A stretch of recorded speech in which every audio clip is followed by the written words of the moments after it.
Hello, and welcome back to the summer series. We're right at the end of the 3 weeks now, very close to the end, and we've got some amazing storyteller for you today. I just want to say a big thank you again to our headline partner, H&H. They've been absolutely fantastic, and I think you would have seen one of their idents just then. And congratulations on them being shortlisted for the IOIC Awards this week as well. Thanks to all our partners who are going across the bottom of the screen right now. Without them, none of this is possible. So, like I say, near the end of the summer series, and we've learned so much and been really looking forward to today's talk. For those that don't know me by now, I am the founder of the Inspiring Workplaces. My name's Matthew Manners, or Matt Manners. And every day I've been doing a little nugget about the Inspiring Workplaces group. And did you know that this year we've expanded the Top Inspiring Workplaces Awards? We now operate in North America, UK and Ireland, Europe, Asia, Australasia, Latin America, and the Middle East and Africa. And we open for entries across all those regions on August the 1st in a few weeks' time. But back to the summer series and why everybody's here, and day 11. As I said yesterday, we are staying firmly in North America until the end of this now. Today's storyteller, I think, is a kindred spirit. He may disagree, but he's been building high-trust partnerships and innovative solutions for clients of Franklin Covey's global trust practice for more than 15 years.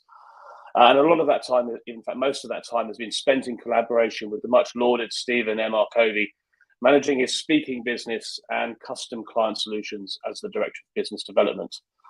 An expert on trust, he has served clients via consulting, coaching, program design, and keynote speaking in more than 20 countries. He is the co-author of the bestseller, Trust and Inspire, How Truly Great Leaders Unleash Greatness in Others. And that book, I have just discovered, was actually announced the #1 leadership book of 2022, and well-deserved, an absolutely fantastic book. His title of this talk today is The Future of Leadership, From Command and Control to Trust and Inspire. I actually missed his talk at our Inspire Work Summit in New York last year due to family issues. So I'm doubly excited to be viewing with you today. Please welcome the passionate and very astute David Kasperson. Hey, Matt. Hello, David.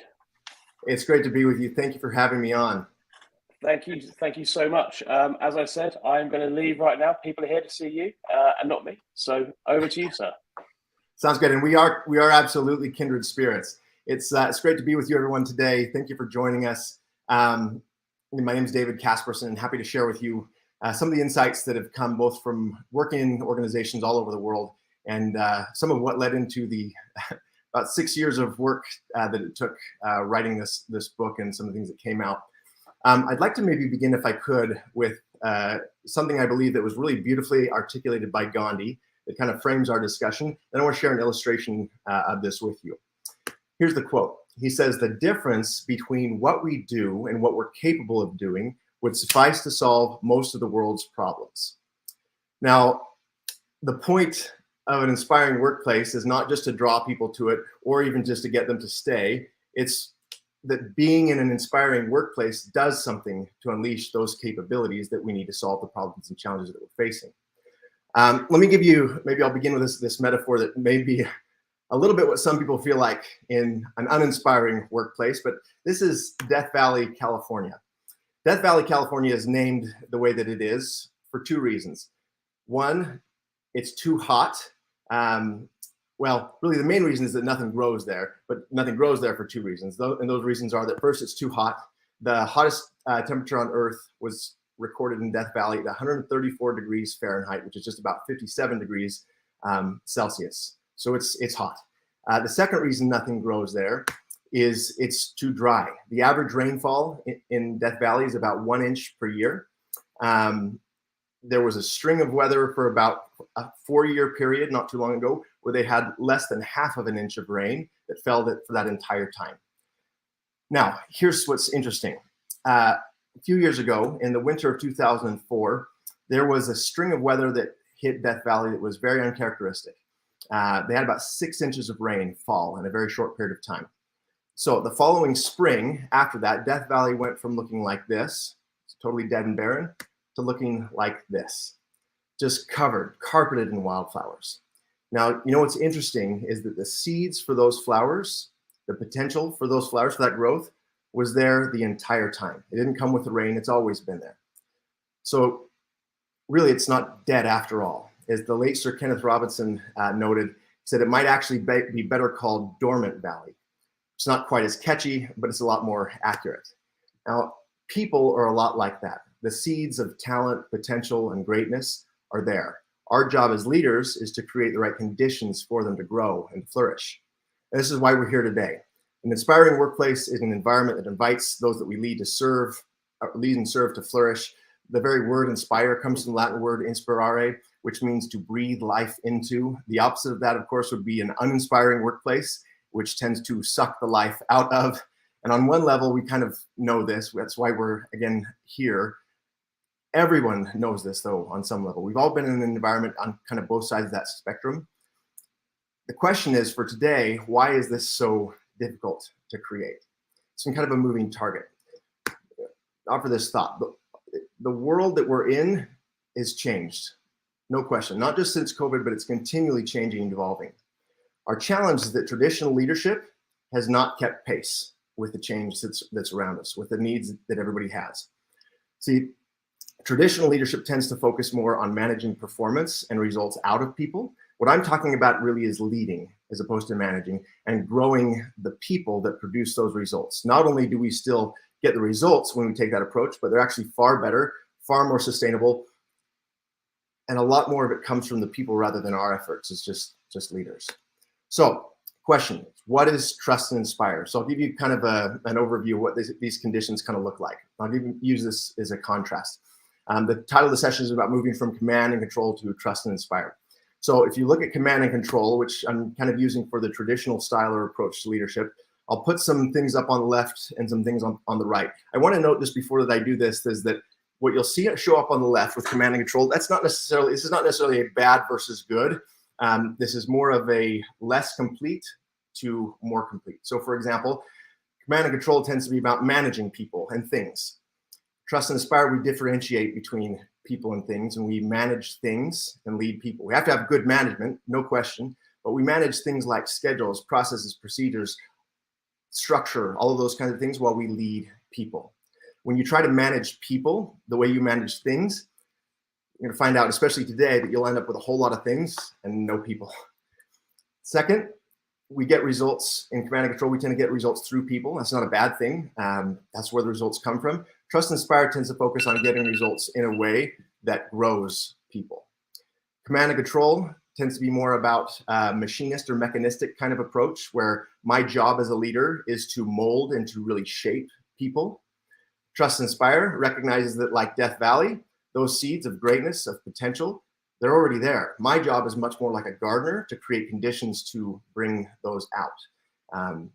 Where command and control tends to look more like a fixed mindset. It's more about being in charge, really being an expert, knowing that we know what we need to know in order to get the job done. Where trust and inspire tends to be more of a growth mindset, which is more about curiosity, knowing that we don't know, and that's okay because we can grow. And it tends to be more of a growth mindset for those that we lead as well. Command and control tends to be a lot more about motivation, which is more external. Now, there's nothing wrong with motivation. We all want to be motivated. I want to be motivated, but it's limited. There's a reason this is called inspiring workplaces instead of motivating workplaces. We could spend the whole day on differentiating between motivation and inspiration. The difference between their impact is night and day. See, inspiration tends to come from within. Motivation works for a short period of time, but it tends to motivate people to get more motivation, where inspiration comes from inside of us, from who we are, and it can burn on for days, weeks, months, years, really, really beautifully. Now, there are pages and pages of these contrasts throughout the book. I'm nailing just a few here, but I want to differentiate just a little bit further. It may be that as you look at this list, we may find ourselves or our organization not really well defined as being completely in one camp or the other, but maybe somewhere in between. So I'd like to map this out just a little bit more to make it a little easier to identify with. I'll give you put this out on a continuum. Command and control, kind of the way that we traditionally lead inside of organizations, really leads back to the industrial age. And you might call that kind of command and control a more authoritarian command and control, more heavy-handed. Much fewer organizations are in this space. There are still some. What we've done, though, is we've made a lot of progress. We took that model and built on it. We brought mission to it. We brought human resources, emotional intelligence, even a great deal of trustworthiness. But for all of our progress, we've really just gotten to a more advanced, more sophisticated, more enlightened form of command and control, where performance continues to remain the primary imperative for most leaders and organizations. And again, I'm not downplaying performance at all, but it's still coming through command and control. We've just gotten far better at it. It's become a more acceptable command and control. But to our Gandhi quote in the beginning, where we are now is not unleashing the potential, the capabilities needed to solve our challenges. We've got to be able to make the leap. And what I'm referring to is trust and inspire, or to an inspiring workplace. Now, let me acknowledge, just before I move on from this, that I think most of us and most organizations have made this leap from an intent standpoint. Most of us buy into and believe in this side of things. I don't think we've quite made the leap from a style standpoint. The style is what people are experiencing from us. And that's what this concept is all about, is how we evolve and get our style to really match what our intent is. Now, I'll ask one further question on this in each of these kind of archetypes where power, authority, or influence tend to come from. Authoritarian command and control tends to operate on the premise of what I can do to you. It's really based on fear, kind of positional authority and power. It's when the people in an organization say, gosh, I need this job. I can't afford to lose. They're operating kind of in a survival mode. And it works just fine there because people really respond to the increased leverage. It tends to be a lot more stick than carrot. And light command and control tends to operate on the premise of what I can do for you. It's far better. It operates on the basis of transactional exchange and fairness. In a much more positive place, but really it's still kind of a form of conditioning. It's the transaction idea is that, look, you give me this and I'll do this for you. But really, if we could find a way to buy the solutions to our challenges that we've got right now, we'd have already done that. And many organizations are still trying to do that exact thing very hard. Trust and Inspire operates on the premise of what I can do with you. It's on the basis of collaboration, inspiration. It honors that you have greatness and potential. It promotes voluntary and enthusiastic contribution toward working together towards something, not just somebody working for me or for a paycheck. Again, those things matter too. A lot of times that transactional exchange kind of might be how we get people in the door or draw people to us, but what gets them to stay is an inspiring workplace. So as we look at this, I will give you just one brief example of a leader who's like this. They're all over the place, but this is Colleen Wegman, who's the CEO of Wegmans Food Markets in the United States. They are a grocery store chain. They have about 120 stores or so, mostly up and down the east coast of the US, but they're growing all over the place. I was with them just a couple months ago. They're a great example of Trust and Inspire, both organization, and she's a great example of a Trust and Inspire leader. Of working with those that they lead. I want to maybe just acknowledge one thing on her. What she does so well, not just as a CEO, and it's not just, again, the structure of the organization, but it's how she operates and communicates with people individually. And that's really spanned out. It's really impacted their culture from the get-go. They are always in the top 5 of the 100 best companies to work for in Fortune Magazine's 100 best companies to work for. They've been in the top 5 since 1998, since the very first year that study came out. They're also in the top 5 of the Reputation Quotient Index. They've been in that for years. They are doing 2 things really well. One, they're winning in the workplace, and they're winning in the marketplace. Winning in the marketplace has always been key. It's always been a focal point. Every organization's got to do that in order to survive. What they're doing so well is the sequence of these things. And it's why we want to talk about having an inspiring workplaces. If we win in the workplace, that's what enables us to win in the marketplace. And because they did this, and again, Matt, we should talk about this another time, but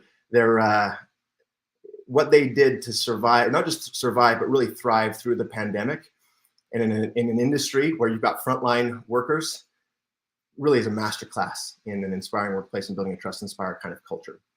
So what does this look like? What does this culture, what does this relationship look and feel like? My guess is that we've all had what I would define as a Trust and Inspire leader. In fact, I listened to Marcel Schwantes' presentation last week, which was wonderful, by the way. And he had you identify a person, somebody who's been a leader for you who would fit this kind of description. The big question is how we do this. So I invite you to remember that person as we look at it, but I'm going to give you 2 frameworks to look through as we kind of consider how this plays out. The first framework is about the way that we think.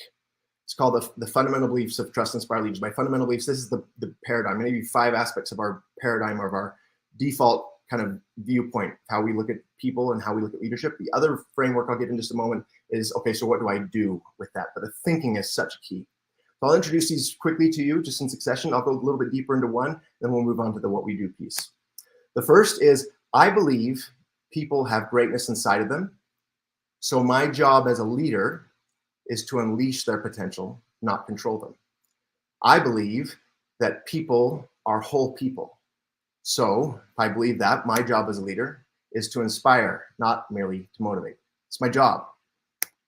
If I believe that there is enough for everyone, that means my job as a leader is to elevate caring above competing. I believe that leadership is stewardship. That means my job as a leader is to put service above self-interest. And lastly, I believe that enduring influence is created from the inside out. My job as a leader is to go first. Here's all those 5 together. I think what you'll find, and most people do, is that intellectually, we'll agree with all of these. You'll look down all these 5 and say, yeah, that's totally me. The left side is kind of the insight that we, again, tend to agree with. That's probably more like our intent. The right side is we're looking at, what's my style? How's that showing up? What are people experiencing? So, for example, looking at this first one, people have greatness inside of them. In reality, rather than fundamentally believing that most people have greatness inside of them, or that people have greatness inside of them, so my job as a leader is to unleash their potential, not control them, most people actually fundamentally believe that some people have greatness inside of them. So my job as a leader is to find those people and unleash their potential and just really kind of contain the ones that don't. So you think about your team, it's really easy to buy into those beliefs when you look at your top performer. When you look at your bottom performer now and think about them, do you still feel as strongly about these beliefs? Most don't. And it's interesting because our embodiment, these beliefs manifesting through us and how we lead, is often the greatest contributor to those lower performers' transformation into what they're really capable of. See, if people aren't performing, the solution is not a stick or a carrot. It's seeing, communicating, developing, and unleashing their potential. It's leadership is what we're describing. Think about that leader who believed in you, who trusted you, who inspired you, even when, and especially when, you may not have really believed fully in yourself. The insight here is that we don't treat people according to their behavior or according to their past behavior. Treat them according to their potential. It's really hard to do that if you don't really see it. All of these fundamental beliefs, while most people, again, intellectually accept them, often aren't what's guiding our behavior. Now, if you look at these 5 as a takeaway, I'd invite you to try and to maybe just pick one of these. One of these that you look at and think, I want to make sure that those that I lead are experiencing this. And that'll be a big step in building an inspiring workplace, not just the organization, but again, on this intimate individual level, because it grows outward from that. Now, when we lean in on those beliefs and those really become what guides our behavior, there really are 3 stewardships or 3 responsibilities that we have. This is the what we do piece of what people are expecting from us.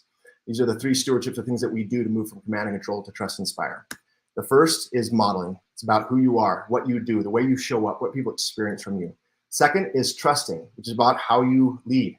Are you giving trust to people? Or are you withholding trust from people? Last is about inspiring and really connecting to a sense of purpose. So I'll touch briefly just on each of these. At the end, I'm going to have you identify one of these that I'd like you to work on as well coming out of our time.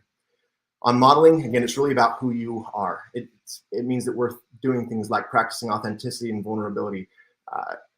We're focused on empathy and performance as well. And that performance piece is not missing, but we bring empathy, humility, courage to it as well. It's what people experience from us. It's the idea that we really go first. We model the kind of leadership that we want us to exhibit. Second stewardship is trusting. It's all about, again, how you lead. We've done more work probably on this topic than anyone in the world. Stephen wrote a book called The Speed of Trust almost 20 years ago now, and we've been working on this topic for decades. The insight that's coming out of working on trust as a focus for teams and organizations for all this time is this. You can have 2 trustworthy people working together and yet have no trust between them. If neither person is willing or knows how to effectively extend trust to the other. This is our big challenge today, probably more than anything else. So in order to have trust, we absolutely have to be trustworthy. That's kind of the idea that trust is earned, but we also have to be trusting. We have to give trust. It's the idea that trust is given. Too many leaders we work with will tend to mistake a feeling of having confidence in their people with the verb of giving trust to them and giving enough of it. Lastly, this third stewardship is all about inspiring, connecting to why. I'll give you just a couple of points on this. First, inspiring others is the new competitive advantage. I'll share a study from Bain showed employees who are inspired are 125% more productive than merely satisfied employees. They're even 56% more productive than fully engaged employees. So the reason everybody focuses on engagement, but we've moved from engagement really to focus on inspiring, because you can be fully engaged. Take a look at healthcare or education, for example, in the last 4 or 5 years, completely engaged. But if you're uninspired, it just leads to burnout. We've looked at engagement as kind of the focal point too long, and it's hugely valuable. Inspiration is just the idea of finding out that there's a whole other gear that we're not tapping into. A couple other thoughts. First, inspiring others is a learnable skill. Sometimes you think this is something you either have or you don't. It's a skill. It's in the same way that trust is a skill. And lastly, everyone can inspire. Sometimes we tend to look at inspiration and think, well, I'm not very inspiring. You kind of have to be charismatic to be inspiring. I've known a whole lot of people who are very charismatic and not inspiring at all. At the same time, some of the most inspiring people I've known may also not be the most charismatic. In fact, most of the really inspiring people who've had the biggest impact on me personally genuinely aren't that charismatic. Now, how do I do this? How do I do this if this is a skill? Well, first, we kind of hit part of it. It's modeling. The example I set for people, that can be inspiring. Second, trusting and giving that trust to people. There's perhaps nothing more inspiring than giving or being trusted by somebody who you trust and care about as well. But lastly, as we look at inspiring, I want to look at the idea of connecting with people and connecting to purpose. The idea is it's all about connection. Let me give you these two levels. On connecting with people, it's all about caring and belonging. It's important to note this is not accomplished by good management or a good structure. Connecting with people is something that has to happen, and often has to happen on a much more individual level. I love this quote from Maya Angelou, who said, "I've learned that people will forget what you said, people will forget what you did, but people will never forget how you made them feel." There are a lot of people today working in our environments and organizations who are not feeling, or at least they're not feeling what we need them to feel. We keep leaning on motivation, spiffs, other kinds of things to try to get them moving. If they're feeling, they're moving themselves. We need this and they need this. Lastly, on connecting to purpose, I believe you can connect and embed purpose, meaning, and contribution into almost any role in almost any organization. See, it's not simply about having an inspiring organizational purpose like gave education and healthcare. If that were enough, those industries would be thriving. What's more inspiring than teaching children? If you look at education, for example, the data shows that about, I think it's 41% of teachers leave education within the first 5 years of teaching. And it's not because they've all of a sudden found that children aren't inspiring. It's the workplace. It's the environment. See, it's not enough to it's not just connecting to what we think people should be inspired by and say, well, here's our organizational purpose. This really matters big time. It's really about asking ourselves the question, do I know what inspires Matt, who I work with? And does Matt know that I know that that's inspiring? That's the connection piece that I'm talking about when we connect to purpose. Everyone's got one. And once we connect to that purpose with another person, that gives us permission to kind of co-purpose and have our purposes overlap, have their purpose overlap with the purpose of the organization, and really create fit rather than just kind of decide if that fits there. A lot of times it gives the ability to really grow into that. So look at these three stewardships: modeling, trusting, inspiring. These are all three things, and we call them stewardships because these are things that those we lead, whether we know it or not, are expecting from us. They're asking us to model. And when we don't, they hold us accountable to it. Sometimes we get lucky enough that they tell us. A lot of times they just don't. They're expecting us to be trusting. They're expecting us to give them trust. The number one reason that a lot of people, in the top 3 reasons people will leave organizations today, they don't feel an opportunity for growth and they're not being trusted. And lastly, we live today in a world that is in desperate need of greater inspiration. whether people will articulate it or not, they're expecting that to us. We have a stewardship to provide and create an inspiring workplace for others. And we know that's true because if we don't, they'll go find somewhere else that will. So I invite you to pick and identify one of these stewardships that you'd like to get better at. I want to close with just a short little 2-minute video clip. And I know we're right close to over time. I promise this will be worth it. This is a story of Eric Weinmeier. I don't know if you're familiar with him. He refers to himself as the blind guy who climbed Everest. I'm going to share with you just this little 2-minute video clip. And I'll give you just one last thought on it as we wrap up, and we'll turn the time back over to Matt.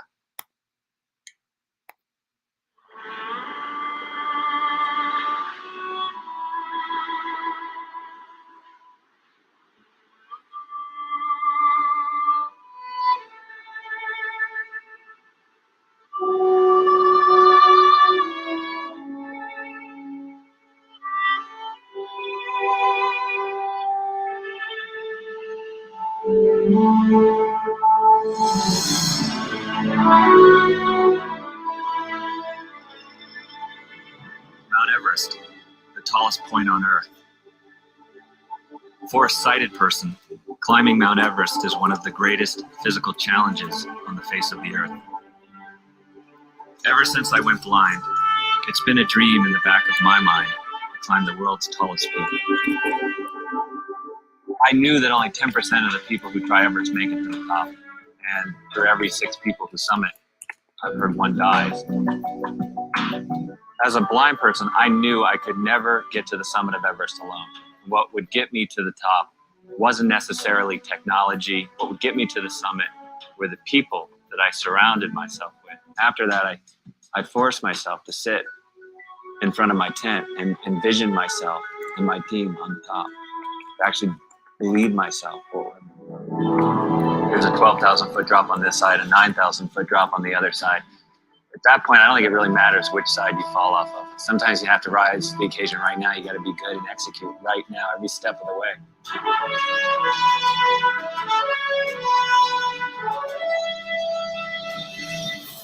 Around the top. I can't believe it. I can't believe it. You did it, man. On top of the world. You're on top of the world. I don't think I'm very different from anyone else. I think everyone has a yearning for greatness inside them. That ability to reach out into uncertainty, in a sense, I guess, to climb blind.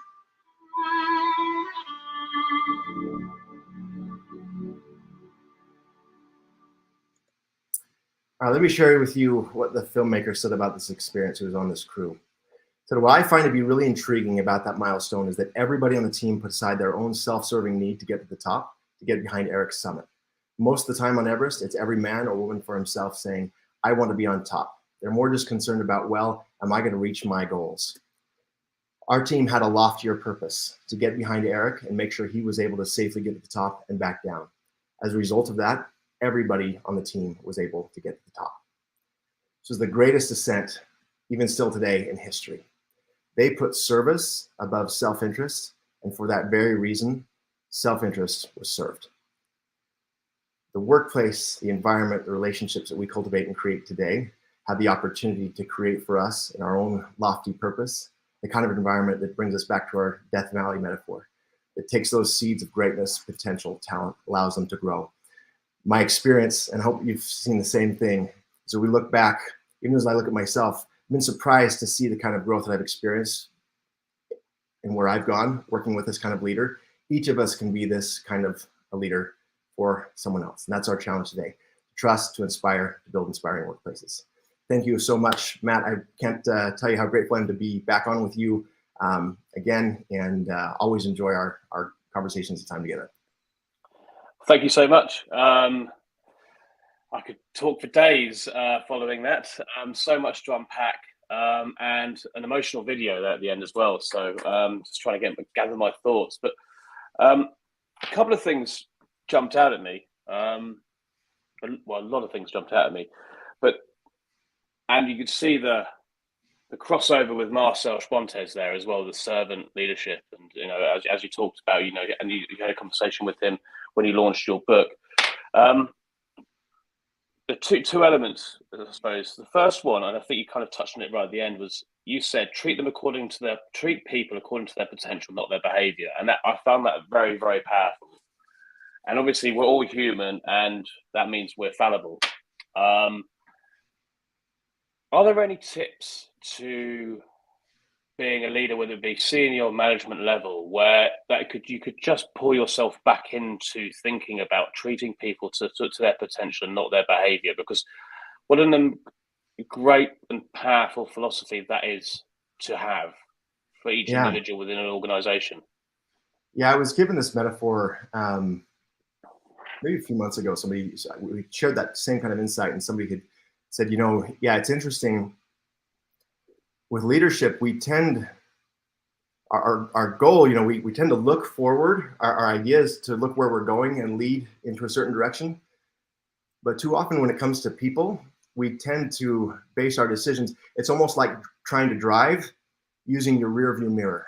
Because when we judge people we treat people according to their past behavior, it's always looking backward. And the idea is that we've got to keep our eye looking through the windshield. One of the challenges, and for me, one of the things that's helped with kind of shifting this paradigm, especially when things go south, our natural reaction tends to be one more of frustration. We've got to shift it to curiosity. Frustration tends to come from a place that I know how this should go. And that's the manage things, lead people. I get frustrated with things, with machines, with my laptop, when it doesn't do what I think and know it's supposed to do, because I know it's supposed to work like this. I've done it 1,000 times. Yeah. But I end up feeling that same emotion when a person doesn't deliver or might do something that I've seen them do multiple times. I feel frustration instead of curiosity. I had a teacher one time share with me the idea that, drives me crazy when people say, look, I've told you 100 times. And they say that as if that's almost a badge of honor. Yeah. The reality is, if a teacher's told something to somebody 100 times and it's still not landing, who's the one who's refusing to learn? The teacher or the student? Yeah. If I've said the same thing 100 times, come on. I got to take a different approach. This is about me being honest with myself. That's what we look at those beliefs. The reason the thinking is so important, the reason the paradigm is so important, it's not just that, I have a philosophy or buy into that people have greatness inside of them. It's that I actually see it. It's not just thinking they do, it's that I see it. And if I'm building a new relationship with somebody, for example, I might not see it yet because I might not know them that well. It's really only by that connection that allows me to actually see that potential. When I'm looking through the windshield and feel like that potential is there, I know where to work toward, and that makes it a lot easier to treat somebody according to that potential. But if I'm looking at them and I'm only seeing the rear view, I'm not seeing the potential that's inside there. I'm driving through Death Valley. It's 120 degrees, and I think, why did anyone put a road here in this place? Interestingly, on that slide that with all the flowers, if you look really, really close, there's one car on the road. My guess is if you're driving down the road when it looks like that, after you've just hit a sign that says Death Valley, you're probably thinking, I wonder why it's called Death Valley. It's teeming with life. And it has a lot more to do with the environment than the actual place and person that we're working with. Yeah, and what a great metaphor for, inspiring workplaces are made up of inspiring people and their attitudes and mindsets, and the mindset you've just discussed. And, you think about all those seeds being people and their mindsets within an organization and helping them grow and understand them and become curious rather than frustrated. It's such a powerful opportunity for organizational change, but also in a what's the word I'm looking for? On a society level as well, which is obviously while we're here, we're trying to change the world through the world of work, and there's such power there. Last thing I just want to raise is I said at our gala dinner in 2019, about 3 weeks before the pandemic hit, I debunked this phrase, you earn trust. If you hire somebody, I think the trust should be there instantly until they forego it. So, you say trustworthy and trusting. I just wonder whether you agree with that, because I think that's such a common phrase used around the world, you earn trust. But do you, if you've actually employed somebody to do a job, surely the trust is there until it's not. Well, I mean, if you've employed them, that's your first extension of trust from the get-go. If I had 4 candidates to choose from a role, you better believe the one I'm going to choose is the one I have the greatest deal of confidence in. Yeah. They get chosen for the role. That expression of trust lights them up. They feel a big high. But imagine if their first experience, once you've extended trust to them and said, in effect, I trust you to do this job, if their first experience is the net effect of, okay, now I will trust you when this happens. Yeah. We'll get asked the question all the time, is trust or earned or is it given? And the answer is kind of yes. The differentiation between those two ideas tends to be a little bit more generational. And we have as many as 5 generations at work right now who have vastly different viewpoints on how trust is given, earned, received, all of those kinds of things. It tends to be, and again, this is stereotypical, not scientific. It tends to be that the more traditionalist view is this idea that trust is earned, and it is. We do earn trust over time. And for the metaphor that you just gave, somebody starts in a new role, especially millennials, Gen Z, they come into a position, they're going to ask, well, if you weren't going to give me any trust, why'd you hire me in the first place? A lot of these people, especially with the age that we're in with technology, a lot of them are digital natives that are coming on with more technological understanding experience at their age than people who are twice their age who've been in the role that time. It's just because they're current. It's not that they're better. It's a different model. It's getting back to the idea of manage things, lead people, and recognizing that there's some inherent differences there. But your point is spot on. It's really got to be both. Sometimes people will lean on the proverb or the expression trust but verify, which is okay in its essence. But the second you say but, that kind of negates everything else before it. And for most people, that's kind of a roadmap to, when I say trust but verify, really what I really mean is verify, verify, verify, and eventually trust in each of those cases once I've done that. I'd much rather hear it said trust and verify.